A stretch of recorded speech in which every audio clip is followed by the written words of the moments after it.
வணக்கம். இப்போ தான் நான் கல்கி படம் பார்த்துட்டு வரேன். என்னை பொறுத்தவரையிலும் நான் அதில் ஒரு சின்ன சில மணித்துளிகள் நிமிஷங்கள் தான் நான் இந்த படத்தில் வரேன். எனக்கு இனி வேலை தொடங்கிறது பார்ட் 2ல் தான்.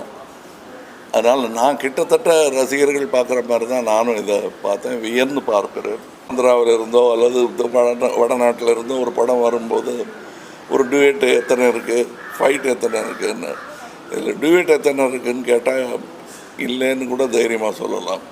ஆனால் ஃபைட்ஸ் எக்கச்சக்கமாக இருக்குது. இது குழந்தைகளை எண்ணி எடுக்கப்பட்ட படம் மாதிரி தான் எனக்கு தெரியுது. நீங்கள் என்ன தாடியில் கொஞ்சம் வெள்ளை தெரியுது, நீங்கள் குழந்தைகள் படத்தை ரசிக்கிறீங்கன்னா எல்லாருக்குள்ளேயும் குழந்தை இருக்கிறது என்பதை நினைவுபடுத்தும் ஒரு படம்.